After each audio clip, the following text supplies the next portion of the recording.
August UST 1173. Pisa. Morning heat settles over the Piazza del Duomo, thick and unmoving, as stone dust hangs in the air like breath held too long. Marble blocks lie stacked in careful rows, pale against the dark soil beneath them. The cathedral nearby already stands in quiet confidence, solid, symmetrical, complete. This new structure is meant to answer it, a bell tower that will rise cleanly into the sky, straight and unquestioned, visible to ships returning from the Tyrrhenian Sea. Masons work methodically, their tools striking limestone in steady rhythm. Mortar is mixed, measurements are checked. The foundation disappears into the ground only a few meters deep, resting on earth that feels firm enough beneath the feet of men who trust what they cannot see. There is no urgency. Pisa is rich. Time is abundant. Confidence is assumed. Then, almost imperceptibly, the alignment shifts a fraction of a degree, a deviation too small to alarm, too subtle to stop the work. The tower continues upward, stone laid upon stone, while beneath the ground begins to yield. What is forming here is not collapse, but something slower, quieter, and far more enduring. In the late 12th century, Pisa was not a quiet provincial city. It was a maritime republic at the height of its power, its influence carried across the Mediterranean by fleets of merchant ships and war galleys. Pisa traded with North Africa, Byzantium, and the Levant. Its sailors returned with spices, textiles, silver, and stories of distant ports where wealth flowed to those strong enough to claim it. Power, in this world, was not abstract. It was visible. It had to be seen. Italian city-states competed not only with armies and ships, but with stone. Cathedrals, palaces, and towers became declarations of dominance. Height mattered. Symmetry mattered. Permanence mattered. In Pisa, the cathedral complex in the Piazza del Duomo was conceived as a single statement of civic and divine authority. The cathedral itself was begun in 1063, financed by spoils taken from a victorious naval campaign against Muslim Palermo. Its construction sent a clear message. Pisa was chosen, protected, and prosperous. The bell tower was the final assertion. Bells regulated medieval life. They marked prayer, labor, warning, and celebration. A city's bells were its voice. To raise them higher was to let that voice travel farther, over rooftops, fields, and harbors. The tower plan for Pisa was not defensive. It was ceremonial, ideological, and symbolic. It was designed to be perfect, cylindrical, balanced, and unyielding. By 1173, Pisa had the means to attempt such a structure. Its coffers were full. Its artisans were skilled. Romanesque architecture had matured, drawing on centuries of inherited techniques from Roman engineering. Builders understood arches, load distribution, and stone cutting. They had erected bridges, aqueducts, and massive churches across Europe. There was no sense that this project pushed the limits of what was possible. What the builders did not fully understand was the ground itself. Pisa sits on an alluvial plain formed by the Arno River, composed of layers of clay, sand, and silt deposited over centuries. The soil near the Piazza del Duomo was especially unstable, saturated and compressible beneath a thin crust that felt solid underfoot. Medieval builders lacked the tools to probe deep underground or model long-term settlement. Foundations were judged by experience, not calculation. The bell tower's foundation was laid at approximately 3 meters deep, sufficient by the standards of the time, and similar to other successful structures. The stone base was circular and wide, intended to distribute weight evenly. On paper, the design was sound. In practice, the soil beneath one side began to compact more than the other as soon as the first levels rose. At first, the tilt was barely noticeable. Construction continued through the completion of the first 3 stories. Each ring of marble columns rose clean and uniform, giving no outward sign of failure. The bell, the future voice of Pisa, was not yet installed, but its place was already imagined. Higher elevation meant greater reach. The assumption remained that time and craftsmanship would reward the city's ambition. Then history intervened. In the decades following 1173, Pisa became entangled in costly wars with Genoa, Lucca, and Florence. Resources were redirected. Labor disappeared. Construction slowed, then stopped entirely. For nearly a century, the tower stood unfinished, Its incomplete form exposed to weather and gravity. This interruption, unintended and political, will become the structure's first act of survival. The ground beneath the tower continued to settle during the pause, but without additional weight, the movement slowed. The earth adjusted. The imbalance stabilized, not corrected, but arrested. When work eventually resumed in the late 13th century, the problem could no longer be ignored. The tower was no longer vertical. The deviation was visible to the eye. Builders faced a choice: abandon the project, dismantle what existed, or attempt to adapt. They chose adaptation.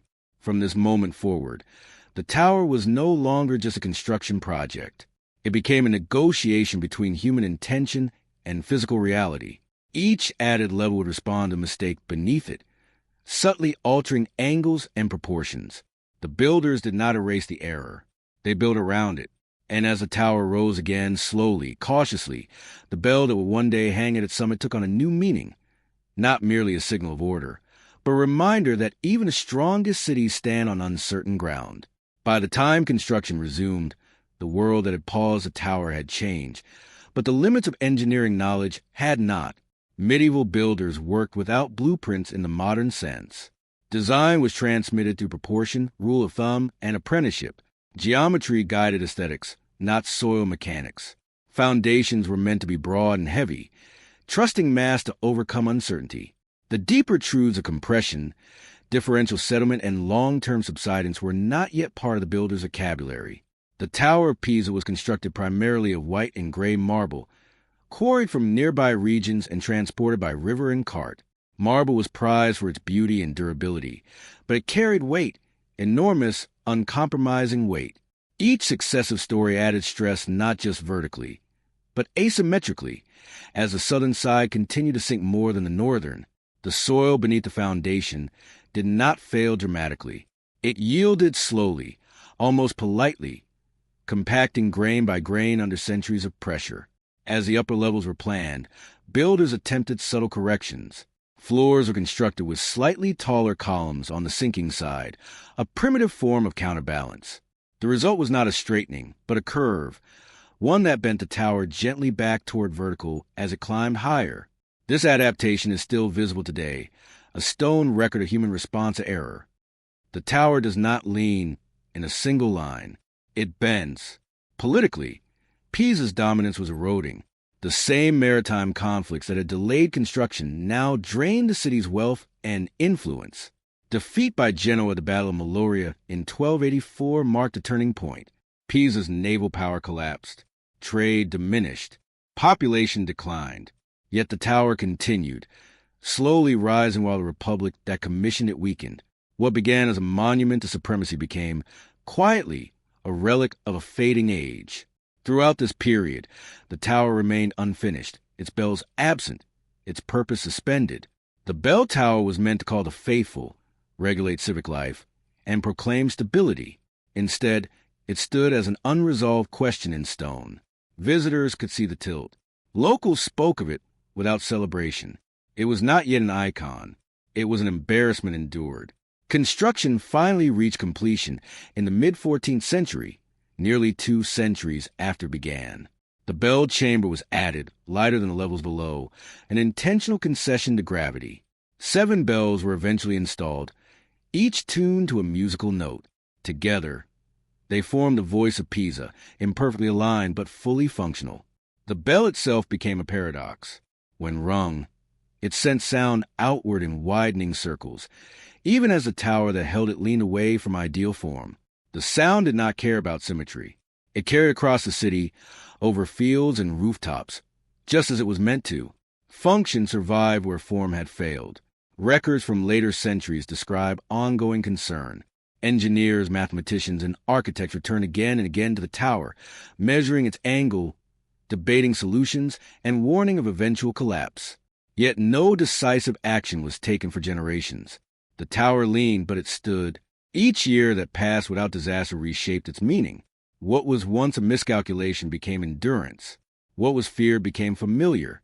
The tower entered a long vigil with time itself, watched not by builders, but by historians, clergy, and citizens who learned to live beneath its shadow.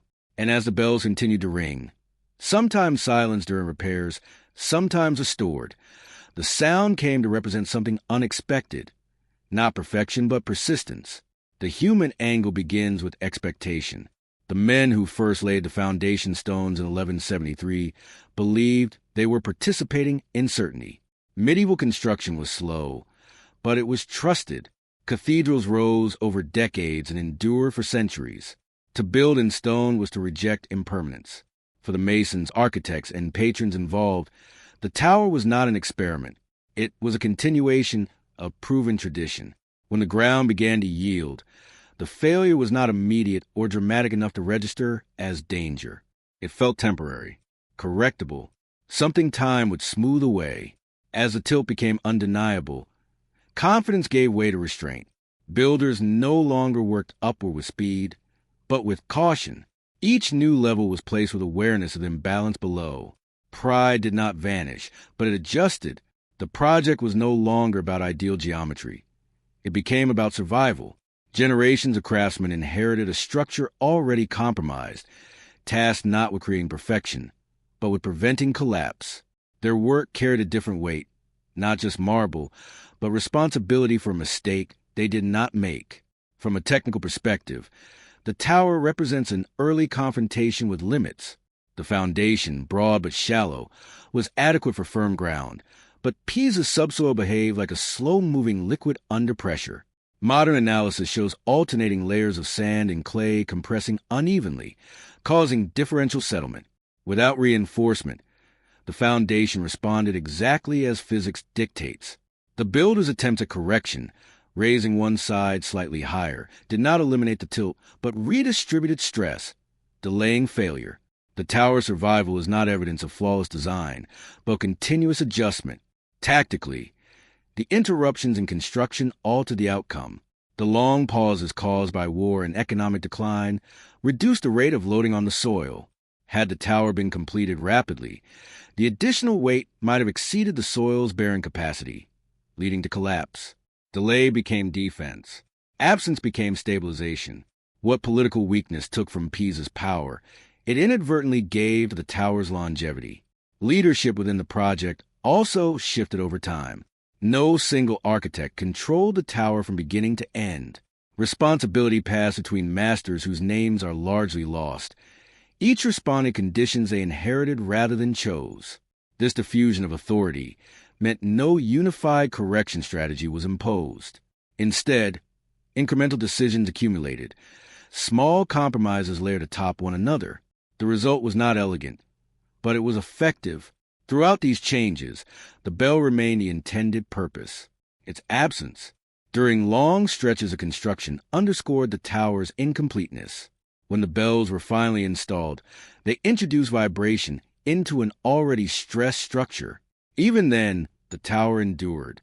The sound rose and fell, marking hours, feasts, and warnings, while the stone beneath it leaned silently, absorbing the motion. This first set of angles reveals a structure shaped not by triumph, but by adaptation, human, technical, and political forces converging on a single problem that refused to be solved outright, only managed. The psychological angle begins with discomfort.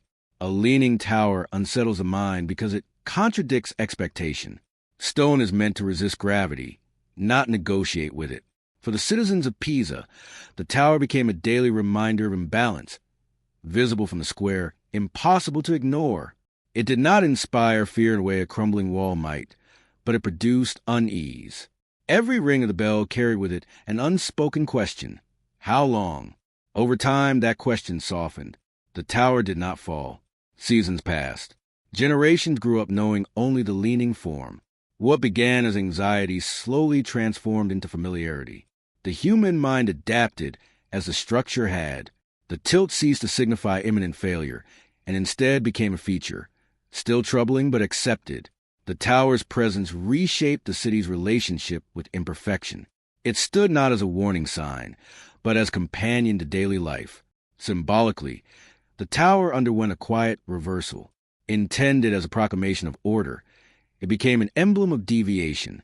Yet, deviation did not destroy its meaning. The bell still rang. Time was still marked. Worship continued. The symbol did not lose power. It changed its message. The tower no longer represented dominance or precision, but endurance under flawed conditions. In this way, its symbolism matured beyond its original intent. Time itself became an angle. Unlike monuments completed within a single lifetime, the Tower of Pisa stretched across centuries. No builder saw it finished. No patron lived to see its final form. Each generation encountered the tower at a different stage of lean, a different degree of concern. The structure became a slow narrative written in stone, altered not by sudden catastrophe, but by accumulation. This extended timeline blurred the line between error and design. The tower's shape became history rather than mistake. From the perspective of those outside Pisa, the tower gradually attracted attention not despite its flaw, but because of it. Travelers recorded its angle. Scholars measured its deviation. By the early modern period, the lean had become a subject of curiosity. The tower entered a broader human story, one where failure did not erase value, but added to it. The bell remained central to this transformation. Each time it rang, it confirmed survival. The sound did not announce collapse. It announced continuation. The bell's vibration passed through stone already under strain, and still the tower stood. The sound became proof, repeated daily, that endurance was possible even when balance was lost. By the end of this period, the Tower of Pisa was no longer defined by what it was meant to be. It was defined by what it had become, a structure shaped by limitation, patience, and time. And that slow evolution set the stage for the moment when the tower's fate would once again come into question, forcing a reckoning between gravity and intention. By the 16th century, the tower's lean had passed from inconvenience into calculation. Measurements were no longer casual observations made by passers-by. They were deliberate, recorded, compared across decades. The angle had increased, slowly but measurably, as the southern foundation continued to compress. What had once seemed stable revealed itself as a process still unfolding. This was a turning point, not a sudden crack or collapse, but a realization. The tower was not finished leaning. It was still moving. Engineers and scholars approached the structure with growing urgency. Among them was Galileo Galilei, born in Pisa in 1564, who would later use the tower, according to tradition, as a site for experiments on gravity.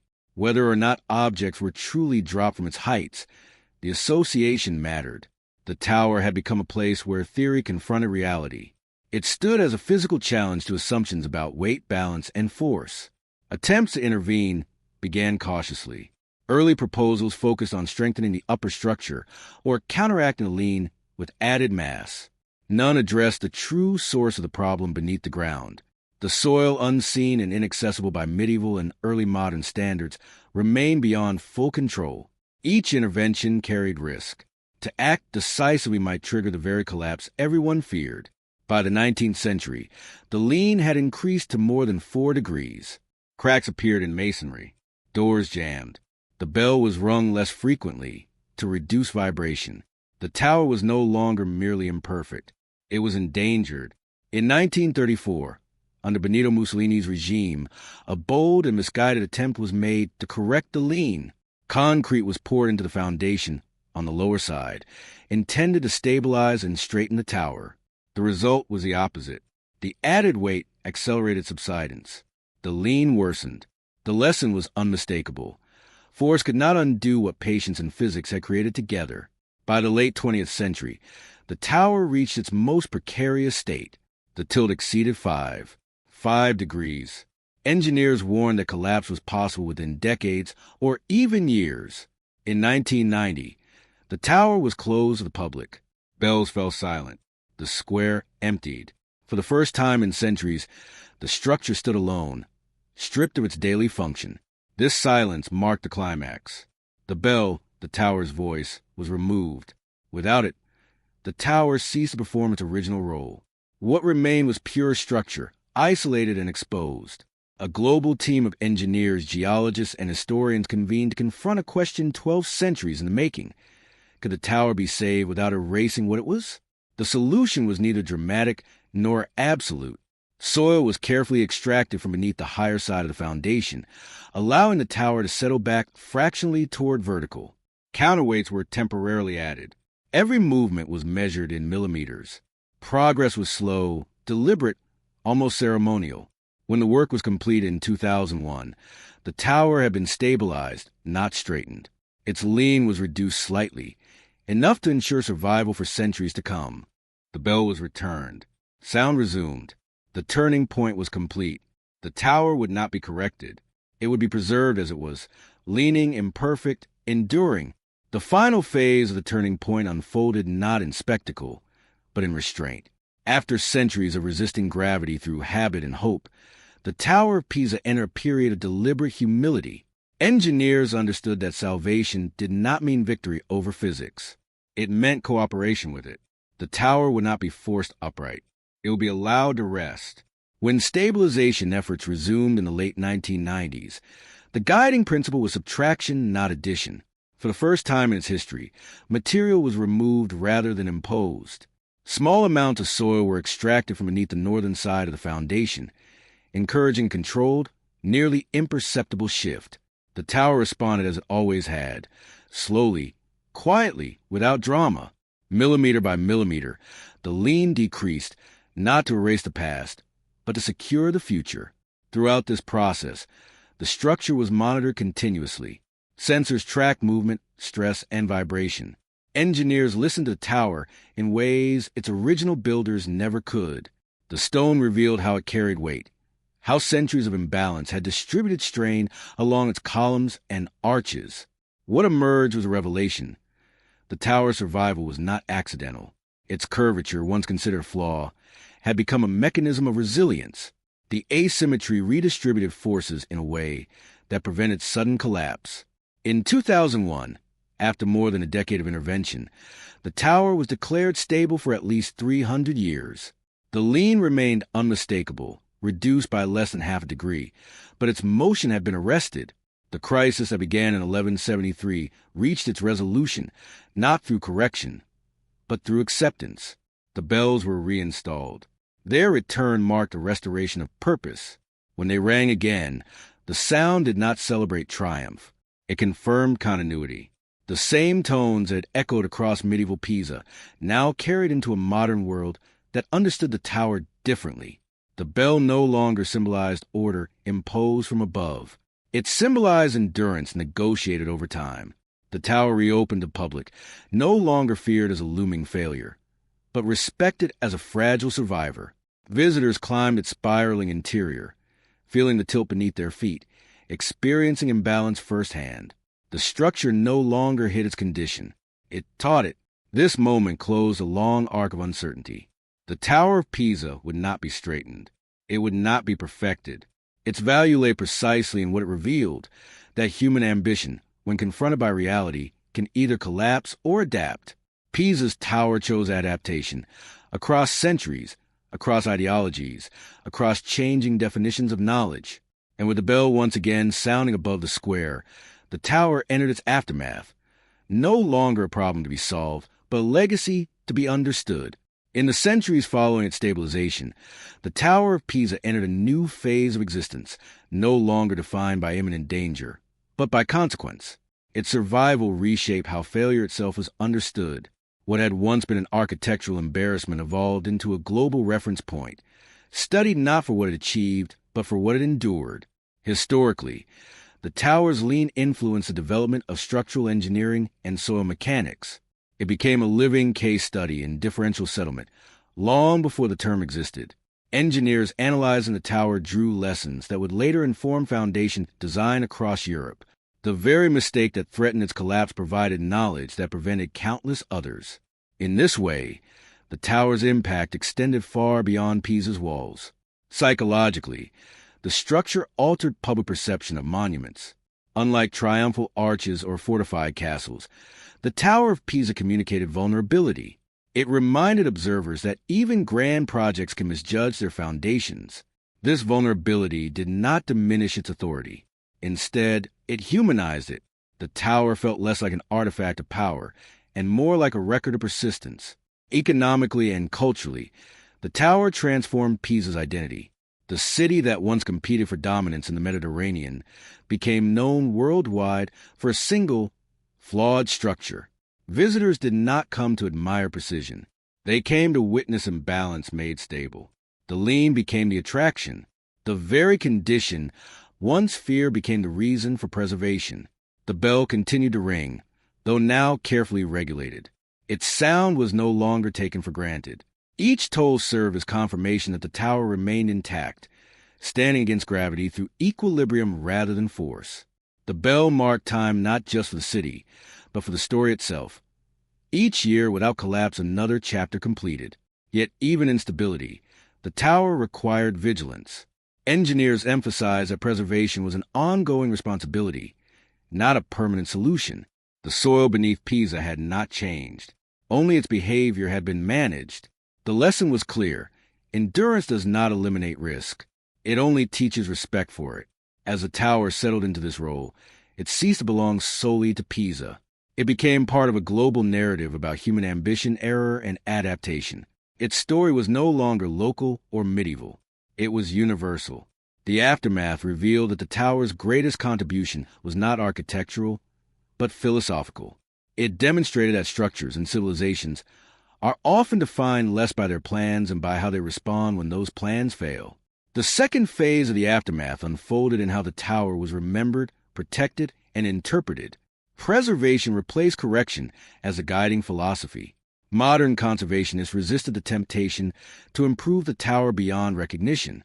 Straightening it completely would have erased the very condition that gave it meaning. Stability, not perfection, became the goal. This approach reflected a broader shift in how history itself was treated. The Tower of Pisa was no longer viewed as a problem inherited from the past, but as a message sent forward through time.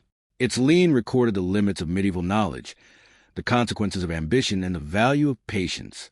To erase that record would be to misunderstand its importance. Reports following the 2001 stabilization emphasized long-term monitoring rather than finality. Sensors remained embedded within the structure. Measurements continued.